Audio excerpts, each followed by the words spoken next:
Welcome back to another episode of the Packs What She Said podcast. I am one of your co-hosts, Perri Goldstein, and I am once again not joined by your usual suspect co-host, Maggie Loney, but I am joined by another special guest, a familiar face, if you are at all plugged in to the Packers blogosphere, which you should be, because if you listen to Packs What She Said, you probably only know of us because of this man. I am joined today by the co-founder, the great, the one and only Aaron Nagler. Aaron, welcome. It's so good to have Perri, you.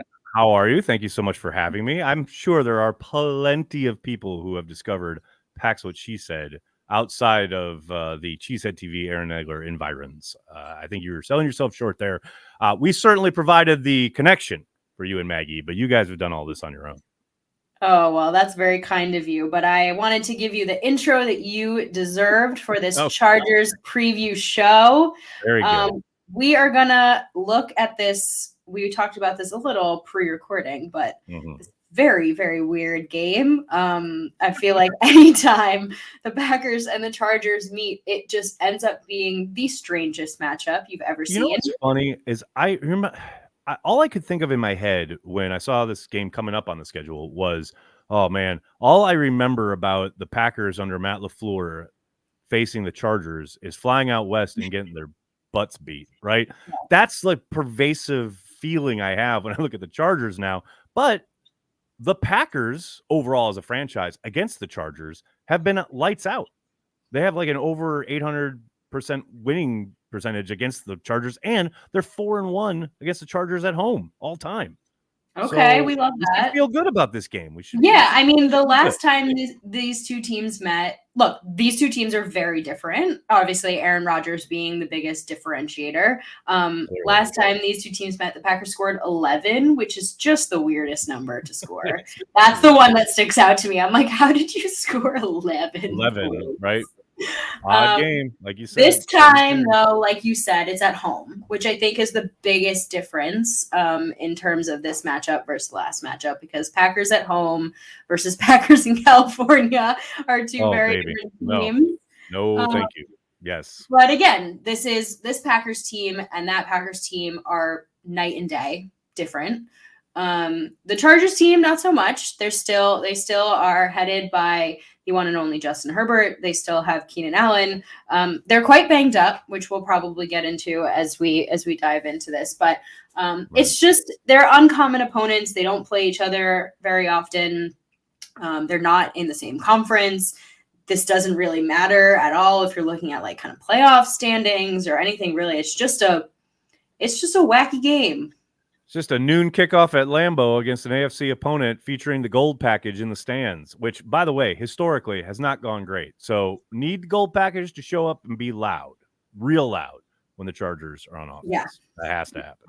Yeah. So let's dive in. Which side of the ball you want to start with? Packers on offense. Okay. I'm hoping Jordan Love gets to run out of the tunnel. I can't remember where they are as far as like throughout the season because, they try to alternate offense, defense. I can't remember where they're at, but I'm really hoping Jordan gets to run out of the tunnel on Sunday. Yeah, I think he deserves it after this last game, especially because I thought it was his best game of the season so far. And I don't know about you, but I think obviously this season is a wash in terms of playoff, any type of push towards not a ball game left, Perri. No, you're right. All right. Well, look, you're right. I just want to see this team continue to improve. And so far, the last two games, I would say, have been significant improvement from the quarterback. And he's the real question of the season. Is Jordan Love the future or is he not? He's the focal point. And this last game, you got to see him kind of sling it. And that was really fun. Do you want to see more? Do you want to see more of Jordan Love sling it?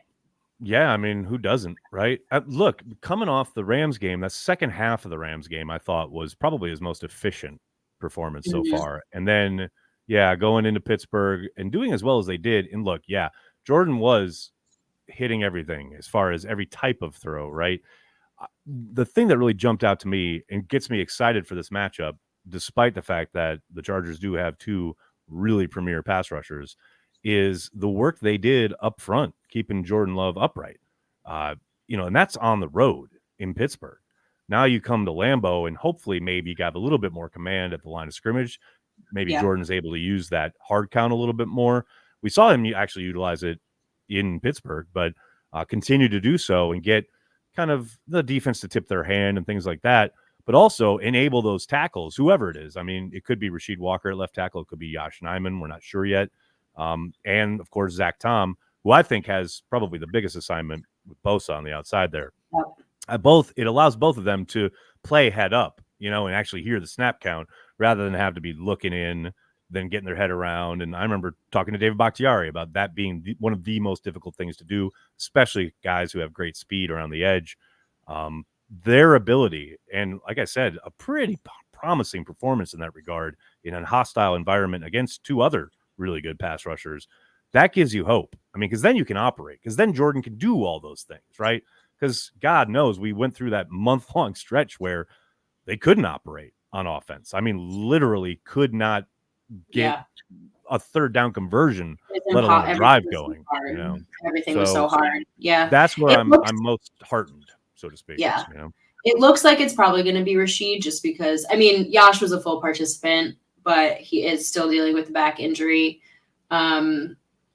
I loved, and I mean, yes, I want to give kudos to where kudos is due on the offensive line, but I have to say, I think Jordan made a lot happen for himself in the Steelers. He's got really good pocket presence. He has really nice pocket presence. And look, we didn't have a lot to go on Jordan going into the season, right? He played 2 games, but there were 2 things that I kind of held on to from his college tape. One was his arm.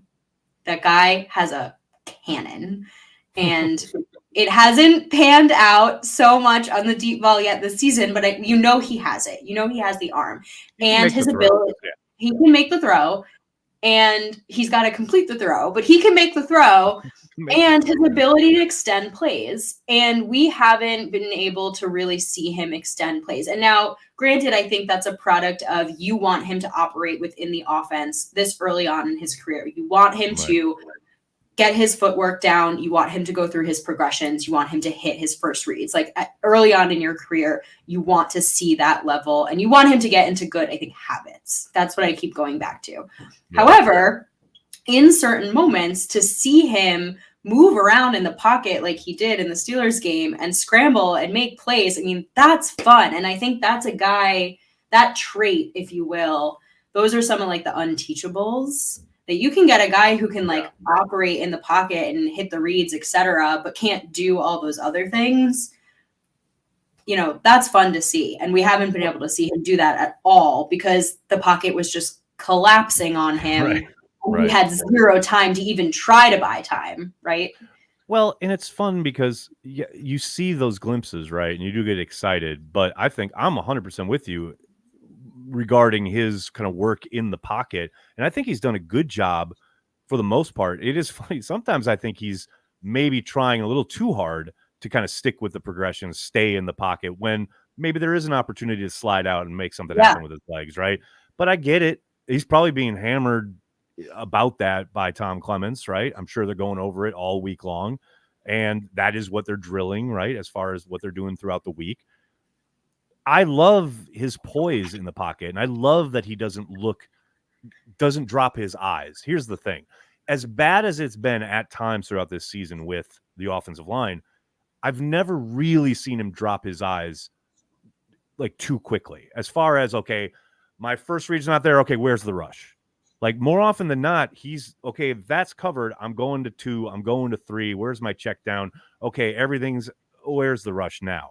As opposed to, and it's led to some bad sacks. It's not there. Yes. Well, and that's the thing. He's a young guy, right? Yeah. Hopefully that he learns from that and he builds upon it. He's absolutely taken a few bad sacks. The one at the end of the first half against the Rams is really the one that pops to mind. But for the most part, I love that he's doing that, and I love that that's the mechanism as a young guy, as opposed to, we see this quite a bit with young guys who come in where they're just running around trying to make things happen, and you're sitting there going, what is he doing? Like with Jordan, I'm never mystified. I'm never, what on earth is he trying to accomplish here? It's like, I understand he's trying to go through his progressions. He's trying to play the position of quarterback rather than just be an athlete who runs around. So I'm happy about that. I actually would love to see them do a few more like drawn up plays with his legs. I think when he does take off with the ball, he makes things happen, and it seems to fire him up. So that's fun. He wants it. It's still, I mean, for sure. I don't think there's any doubt he wants to do it. He has such a like quiet poise to him. He's not your rah-rah leader, which is very Packers of him. Right. But he gets, there are certain things that fire him up, and I think we're learning him as like a person and as a personality.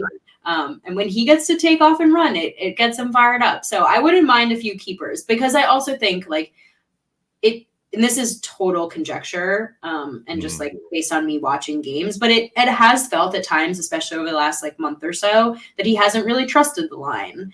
And so like some of the mistakes, if you will, have come from him mistrusting and not feeling fully protected.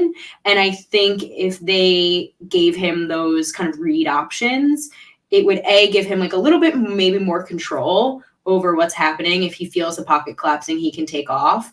And also just like, you know, the ability to go like, like I said, like make something happen. And use his legs. And I don't it know also like counters the rush too. They're going up against really good rushers, right? Really good pass rushers, Joey Bosa in this game in particular, like he's going to be staring down a Bosa on every passing play. I mean, here's like, and I don't know if it's so much, it has to be where it's a design keeper or a draw play or whatever, although I love those. But like, can we get him on some more boot action? It feels like at the start of the preseason, LaFleur utilized a lot of boot, get him outside the pocket, have these delineated reads, and then if it's not there, you can take off, right? And we did see him do that in Vegas, I think it was, where he had that one, he booted to his left, everything was covered, and he just stuck his foot in the ground and got 20 yards, you know? I think if they started to like, utilize that a little bit more, I'm with you. I think you can, that's an aspect that they haven't put a ton of on tape. And maybe here, second half of the season, they haven't probably scouted or prepared for that very much. Maybe they get to that a little bit more. Yeah. Do you think this is a good game for it with a rush like the Chargers? Honestly, probably not, because I got to think with those vets, they're vets. They've seen it. They know what to look for. They're going to stay home. They're not going to bite on the cheese. Although you get stuff working, you get stuff going in the ground game, you get some maybe that zone read stretch stuff to Aaron Jones going, which they couldn't against the Steelers at all. But if you can a little bit, then maybe those guys start crashing down the line a little bit, and then you bring it out in the second half and you let Jordan keep it and get outside. You know, I think there's a place for it. You don't want to spam it or anything, but it's just something I think they should look to do a little bit more, because to your point, it sure looks like it fires him up. Let's get him going a little bit earlier in this game. I think anything that you can call that gives Jordan confidence gives the whole offense confidence. I'm totally down with that. 100%. But you bring up the key, right, which is getting the ground game going, and that's been like the real inconsistent piece of the offense, unfortunately, which obviously it doesn't help that Aaron Jones has been hurt, but Aaron Jones was fully healthy against the Steelers game, and it really felt like they couldn't get him going either. I mean, the big chunk run was AJ. And I will say, well, by the way, trending up this season has been AJ Dillon, which I'm very happy to see, because he's just the easiest guy to root for. But like, I don't know, is everything just stemming from really inconsistent offensive line play? I mean, is the run blocking the whole issue? I mean, for me, going back and watching the tape of the Steelers game, absolutely. And I don't think what's frustrating has got to be just mind-numbing as far as the coaching staff goes. It's like you can never really just put it on one guy. Yeah, it's always someone getting shed, and that usually along the interior. So you may be able to talk about Myers and Runyon, but it's just there's two plays in particular against the Steelers where Jones probably has 6-7 yards if Runyon can sustain a block. You know what I mean? So it's hard to say, you know, Jones isn't Jones can only do what's blocked, and I never put it, to be honest with you, Jones gets the benefit of the doubt from me, like pretty much always at this point in his career, because he makes something out of nothing about 99% of the time.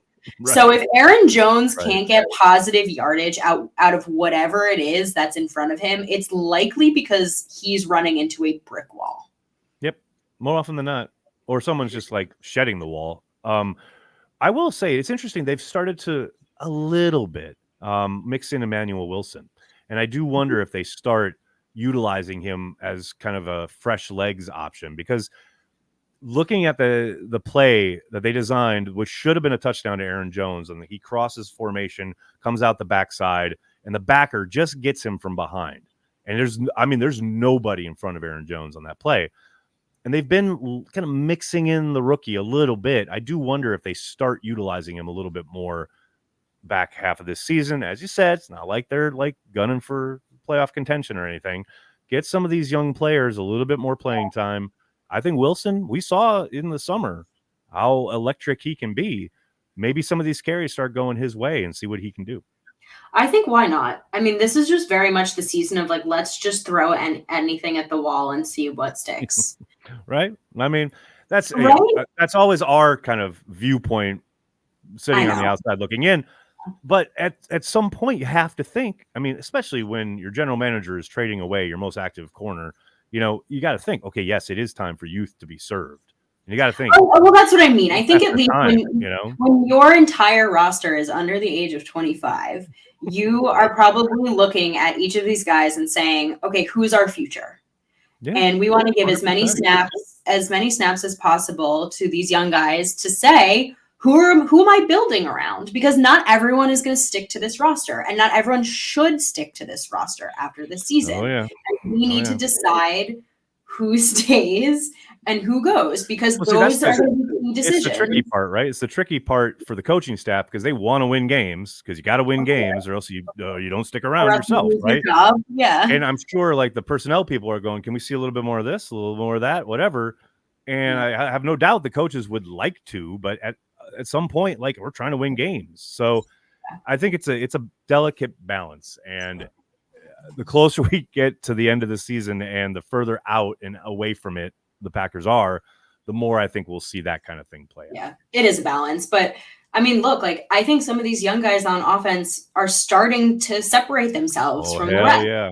Aiden Reed, Octavian Wicks, Luke Musgrave. I mean, these guys are starting to pull away from the pack as young guys who are clearly going to be the future core of the offensive weapons from, some of the, and I'm not surprised, but like, obviously they've given up on the Samori Toure experiment. Malik Heath doesn't get his targets any longer. And like, fair, the guys that I mentioned earlier are your higher draft picks. This is my question for you. So does that, So 100%, you're right. It's Samori Toure, healthy scratch, right? Malik Heath had been on the field, but not so much, especially after that drop. I feel bad for Malik Heath too, because it was such a great story this summer.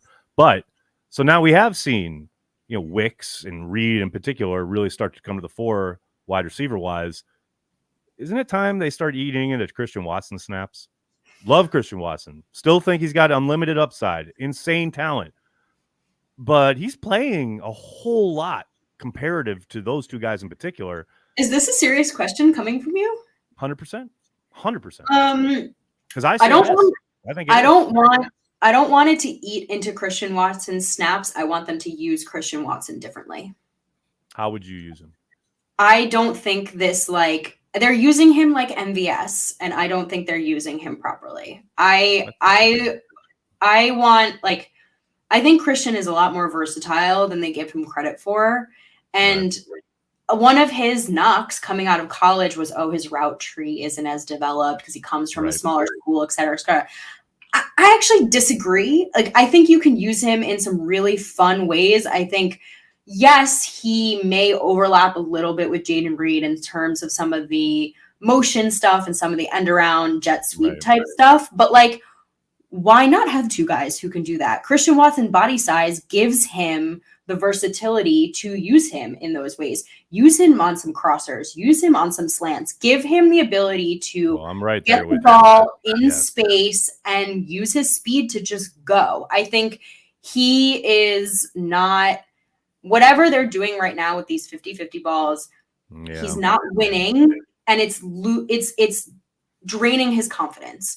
give him the ability to do what he does well, which is yards after the catch. And I think as you start to give him those opportunities, then you'll get there with him. But I don't want to take away his snaps. I just want his snaps to be different. I buy that. It was funny you say that on the crossers, because there was a play 3 or 4 games ago. I can't remember which game in particular, but very specifically where they ran coverage off, right? And they dragged him late across the middle, and he's screaming wide open. But the offensive line had just happened to kind of separate the defensive line. So Jordan literally watches him run by and then just runs. And I was sitting there going, no, throw it to him. Like, he's the one who needs the ball in his hands. Like, the whole play is designed to let him catch it and go. And those are some moments that, like, I would love those are the moments where, like, this offense is just learning. But, like, run that play again. Run that play again and get Christian the ball in those moments. I just think, like, they just keep throwing him these deep shots, and, like, they're not working. But there are other ways to get Christian involved that utilize his assets. They're just not doing it. They threw to him on 3rd down on Sunday, and he dropped the ball. I'm just saying, like, I just are you really that out on him? I'm not out on him at all. I'm not out at him at all. But in a game where you are trying to win and you're trying to move the sticks and you're trying to be efficient, right now, those other guys are doing a little bit better of a job. And that doesn't mean that I'm out on Watson. I just think he's playing like exponentially more than those guys. I think let's get a little bit more, like divvy it up just a little more evenly. That's all. And to your point, and start using Christian a little differently. I don't think there's any problem with that. I don't really understand why they don't target Dobbs more. Like, that's my bigger question than like, why is Christian Watson play? Like, if you're going to throw those 50-50 shots, you should be throwing them to 87. Dobbs is the one who's shown that he can do it, right? Like, between the stuff we saw at camp, definitely in the preseason, and I mean, hell, we've seen 3 or 4 of them throughout this season. I'm with you on that one. I think he's shown a tenacity for the football. Yeah, he's got hands. And I'm not going to lie to you, in this game is just not the game I want to be seeing them take deep shots in. Like, the entire Chargers defense is fully healthy. Like, I'm afraid of Asante Samuel Jr. in this game. I feel like he's going to have, like, as you should be against. So I'm really curious to see how Matt game plans for this defense, because they've got ballers. And look, the Chargers it's their defense. It's it's the same style of defense that the Packers run. Yeah. So for once they'll be facing something familiar, so who knows? It's the way the Packers want to run their defense, but don't. We'll get there. I mean, Eric Hendricks, that's a familiar opponent. I didn't realize they picked up Eric Hendricks this year. I mean, Derwin James, Asante Samuel Jr. Good people. It's gonna be a test. It's gonna be a test for love. Yeah, look, they tested the deep shots often against the Steelers, which was a good idea. That's a good secondary, especially without Minka, to do it against. This is not the week to do it, in my opinion. So you say that, but the Lions went up and down the field on him. And I'm not talking like rainbow balls or anything like that, but they pressed it downfield and they were successful. All right. I mean, look, teams in general have been pretty successful against the Chargers in that regard.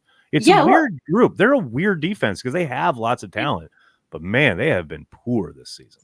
They're losing games. I mean, they're 4-5. They're losing games. So this, like, I'm gonna say something, and this might be a hot take, but like, this feels like a winnable game to me. It's absolutely a winnable game. And let me tell you, Perri, we got to win this game because they ain't winning on Thanksgiving. And we're going to be sitting there with our freaking turkey, with our families, like being all depressed because we're going to get beat down by the Lions on national television. I don't need this in my life. So the Packers got to win on Sunday. Here's the thing, though. Here's what I'm actually less concerned about the Packers offense. And I'm more concerned about the Packers defense. For good reason. Herbert. Lord. Are you kidding me? Lord. I try not to get all emotional about the defensive side of the ball because it is what it is, right? We knew this was coming. The moment Matt LaFleur indicated that Joe Barry was coming back, nothing has changed. Nothing has changed. Nothing. Not a damn thing. Remember all that talk this preseason, this summer, when Jair Alexander made that comment about, the aggressiveness and we're changing some things. And then Kenny Clark talked about, we got some different stuff worked up for the run defense and blah, blah, blah. None of it meant anything. They ran some stunts week 1. Really exciting. And now everyone's got it on tape and nothing has worked since. It's like, I'm so over getting emotional about a defense that I knew was going to be poor and has proceeded to be poor. They can't stop a 5-yard run if it smacked him in the face. A 5-yard run, a 5-yard slant, a 50-yard bomb. Anything. They can't. Oh, I'm sorry. 3rd and 14. I'll give you 13, and then you'll go for it on 4th and 1. That's the other every thing. Single time. The 3rd down into 4th down thing blows my mind. It blows my mind because we keep getting this graphic, whatever game they're playing, and it's like, Packers are dead last or near the bottom in 4th down defense. Well, no kidding, because they always allow them to get just to the precipice of the down marker on 3rd down, and they get so excited they hold up their little 4 or their fist, and it's like, oof, got them to 4th down. Well, yeah, but now they're going to go for it because they got a yard to go. Can I ask? Bend but don't break, but just break my heart. That's what they are. That's what the Packers defense is. Literally. Can I ask, do you think I don't think Jair's, he's a do not practice. And he practiced Thursday. He didn't practice Wednesday. He did practice Thursday. I'll be surprised if he's out there Sunday, though. Just doesn't seem to trend the right way. I need this man to be healthy. Look, let's say the Packers get Quay and Jair back. Does that move the needle for you? Yes. Okay. Does it mean they're going to shut down the Chargers? No, I don't mean shut them down. But does that give you? Because for me, I'm thinking it helps. It 100% those are your helps. 2 best, Kenny and Rashawn. No, those are right now. Those are your 2 most active players, right? As far as Rashawn is probably your best player, but with Jair, you can at least battle with Keenan Allen, right? On the handful of plays where they're actually locked up one-on-one. And with Quay, we've seen his sideline to sideline ability. I thought he was playing extremely well prior to getting hurt. Hell, everyone remembers the interception against Chicago. We won. He should have 3 since then that have hit him in the hands that he's dropped, right? So he's been in position to make these plays. I think getting him back out there is a big deal. Probably a bigger deal than people will give it credit. But yes, I called Quay their best player on defense last week. So I'm with you. I think Quay is playing the best. He's been consistently playing the best brand of defense, at least in terms of being able to make a tackle. Well, down to down consistency. That's the other thing. Jair, you're not quite this year. It's been up and down. I don't think that's telling tales out of school. With the Rashawn, he gets pressure on the quarterback, no doubt about it, but he also opens up lanes for quarterbacks to escape or for rushing lanes outside. We've seen that happen from time to time. But with Quay, it is down to down, see ball, get ball, sideline to sideline, and usually, not every time, but usually getting the guy on the ground when he gets there. So, yeah, I'm with you. I think just as far as just being active and contributing on defense, he's certainly pound for pound been their most active dude. Yeah. Okay. So Rashawn is actually someone I wanted to ask you about because I don't want to say I'm disappointed in Rashawn. I think I'm more confused because how so? I see the effort and I see the motor. Like he's still Rashawn and he's still getting home, but it's like somehow not translating into sacks. Right. Yeah. And I just don't understand the discrepancy. Well, that's because I was going to make a bad Joe Barry joke, but I won't. A lot of it is predicated on what offenses they're facing and, more importantly, which quarterbacks they're facing and what the game plan clearly is because of the limitations of said quarterbacks. Like if you've got Kenny Pickett or if you've got Rippon in Green Bay the other week, you as a play caller, as a designer, whether it's Matt Canada last week or Sean McVay the week prior, your whole world is about let's get the ball out of his hands as quickly as possible, right? Yeah. And we saw that, especially in the first half of the Steelers, a lot of horizontal stuff. They attacked a little bit upfield, but nothing where, I mean, he's certainly not back there taking 7-step drops, surveying the field and like going through his progressions and letting it rip, right? No. So those are the more recent kind of opponents that they've had. But even then, you're still getting chipped if you're Rashawn. You're still getting double teamed. You're still sliding protection to him because he's the problem. I guarantee you every team, when they sit down at the start of the week as an offensive game plan, that Tuesday when the players have off and the coaches are gathering and going through reams of data, all of the tape, the first thing they're doing on each and every play that they install in the game plan is how do we take care of 52? What is our plan on this play to take care of Rashawn Gary? And that's not to say, like, look, tons of pass rushers get tons of attention each and every week and compile a few more stats, some more sacks, what have you. I'm sitting here telling you, second half of this season, they will come. He is still getting pressure. He is still leading in the top of the league as far as any pressure metric you want to name. He's at the top of the leaderboard. Those sacks, they come in bunches. They are much more a quarterback stat than they are a pass rusher stat. He will get his. I guarantee it. I believe it. I've just been, because I can see it with my eyes as I'm watching the game. Like, he's getting there. It's just, I'm like, so what do the Packers need to do to, like, they're not gonna stop the Chargers offense, but try to cap. Nope. Yeah. I mean, it's interesting. Did you watch LaFleur's presser today by any chance? I did not. He was asked about Quay Walker coming back and what he, could contribute. And the first thing that Matt glommed onto was like, he can help try to take the ball away. This is a defense that has been piss poor when it comes to creating turnovers, right? And have they even had it away in the last month? It's been a while. I mean, the last ones I can remember are Rudy Ford's interceptions, which he had in back-to-back weeks. And that was Broncos Raiders, back then.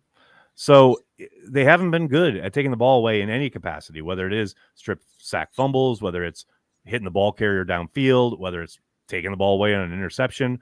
They just have not taken the ball away in any way, shape, or form. That's the way, though, that they're going to be able to slow down and or beat the Chargers. They've got to create a turnover. Just one.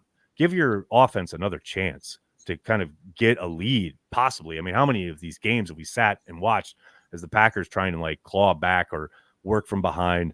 If they could get on the front foot for a change, it would be really nice. And I don't think you're going to, to your point, I don't think you're stopping them. I think they're going to score a barrel load of points, but you got to take the ball away. That's the path to victory for Green Bay in this game, because Herbert's going to get his. Keenan Allen's going to get his. Eckler's going to get his. They have talent. They have guys who can and will hurt you. But if you can just get the ball one or two more times, then you got a shot. Yeah, turnover battle. They have not been they haven't been in the positives in weeks. And forever.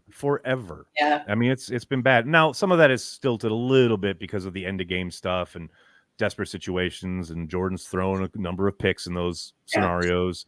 So I get why overall season wise it's weighted that way, but man, that is number one, their best chance of winning this game. And it's not something that we've seen a lot of from this defense. So I'm not exactly holding my breath, but that's what they got to do. Well, when all your best playmakers are hurt, sure, you're not part of it. You're not 100%. Absolutely. No question about it. And then when you do get a turnover, the NFL looks at it and goes, yeah, you know what? That wasn't a backwards pass. Just kidding. Lord is right. Oh man. All right. Any final thoughts on this game? My only thought is this is, and I know you tell everyone in Milwaukee to send their letters to me. Gold package has got to show up. All right. This is a classic scenario. Noon kickoff, Milwaukee crowd, AFC opponent. This is the age-old recipe for a sleepy crowd that doesn't really give any juice to the players. And it's just like one of those games they kind of sleepwalk through. We've been there. We've done it. I've seen it with my own eyes. The home crowd, Lambeau, absolutely has to show up. Now, look, I'm not saying that they, if the Packers are terrible on offense and they're going into halftime with 0 points or whatever, that you shouldn't boo or whatever. I'm not that's not my thing. I don't care. If there's a poor performance on the field, you have every right to do whatever the hell you want as a fan. But man, this is a team that needs every advantage it can get. Make it tough on Bosa. Make it tough on Khalil Mack. Make a ton of noise because this team needs every bit of help that it can possibly get. I'm with you. I'm anti-boo your own team at home, so don't do that. But you're a customer. You paid your money. Fair. Do whatever you want. That's fair. But yeah, make it tough on the Chargers. Throw batteries on the field or anything. But yeah. They flew all the way from California. Make this a hostile environment. Make it uncomfortable. Exactly. That's what I'm talking about. This is Lambeau. That's what I'm talking about. This is Lambeau. Hey, I was at the Saints game, and I have to say it was an amazing environment. We were cheering. I had no voice the next day. And I don't want to say that our, voices made them miss the field goal, but you can't disprove that it didn't. You know what I'm saying? Exactly.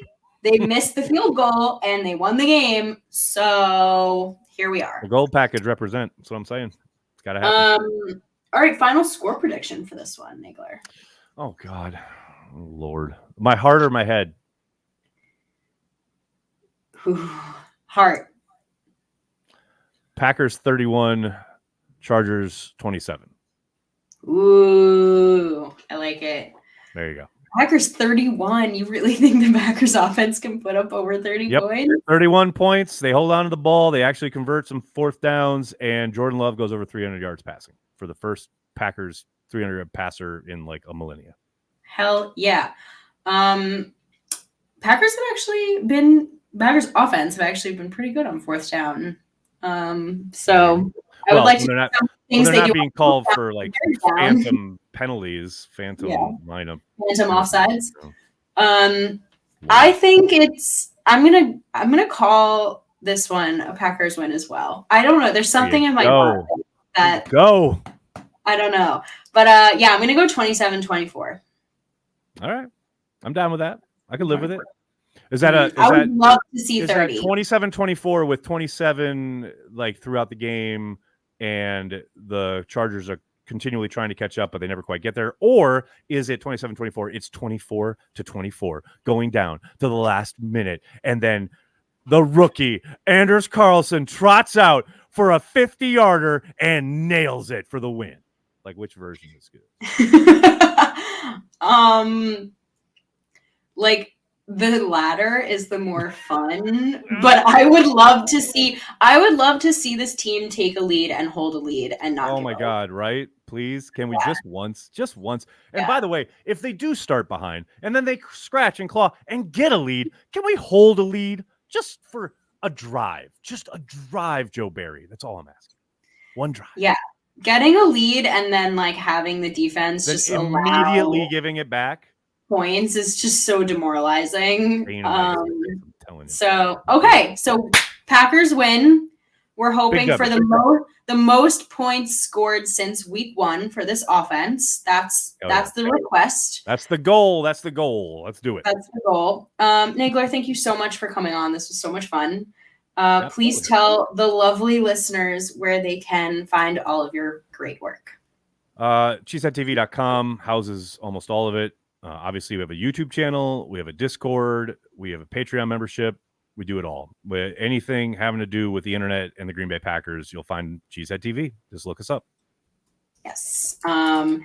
If you are not listening to Cheesehead TV, reading, listening, following, you 100% should be, because they have probably some of the best Packers content out there. So go do that.